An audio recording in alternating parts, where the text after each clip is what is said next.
So in my last video, I was telling you guys how the rats literally run across the sidewalk, up and down the block, all night long.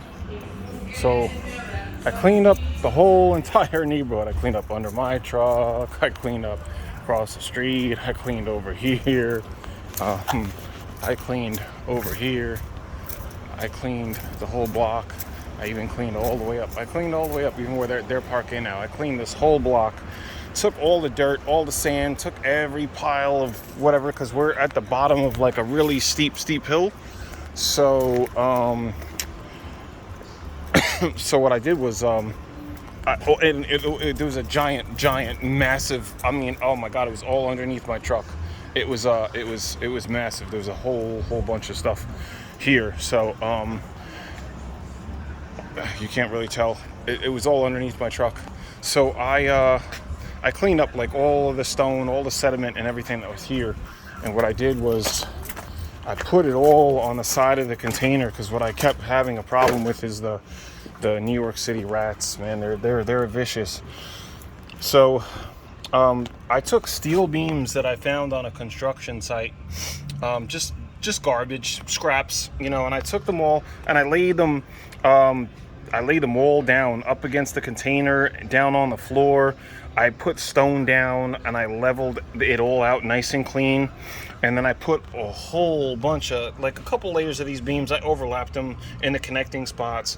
And then I took stone and dirt and everything and I put it on top with a couple blocks here and there. So that when they decide that they're gonna try to start chewing through or digging through the stone and whatnot, they're gonna be met with a little bit of a surprise.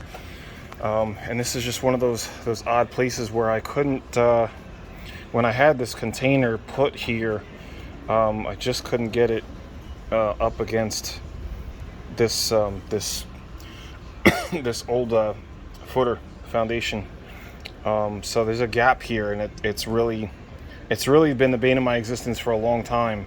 The rats just kind of like to tunnel and burrow under here. And I blocked the holes with block. Believe it or not, there was a block all the way in the back. You can't really tell. It's way. There's a tiny little piece of block back there. They actually chewed a decent amount of hole through it to burrow underneath.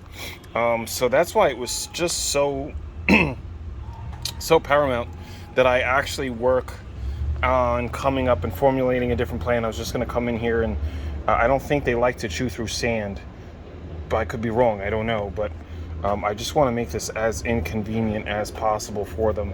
And then, if all else fails, then I might come in here and just drop a couple inches of concrete here. I don't want to do that because I really do intend on moving this container. I'm putting in lifts, and this is like a foot, maybe, almost. I mean, I don't know, 6 inches easily. That's like precious space for where I'm putting the lifts. And as you can see, I told you guys in the previous video, like I got a car sitting in there.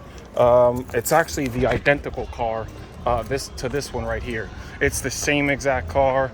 It's gonna have the same exact Roush motor, supercharger, the whole 9 yards. And what I told you guys in previous videos is that I was gonna go buy lifts, and well, I don't play games. Here they are.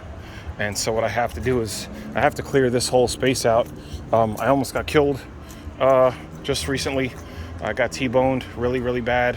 They had to cut me out of this car. So this was a complete loss because I paid for this car in cash. So unfortunately now I got oxyacetylene to chop this car up. I'm gonna have to chop this car up in pieces just to get my money back. But now I have this dead car, and then I have the dead car in there that I'm working on, which is the sister to that one. So I got like billions and billions of projects going on all at the same time. But like I said, this here was just the absolute bane of my existence, this problem. So I had to, clean this area out back here and try to take care of it the best I can because it's summertime. And that's about it, people. Till the next video.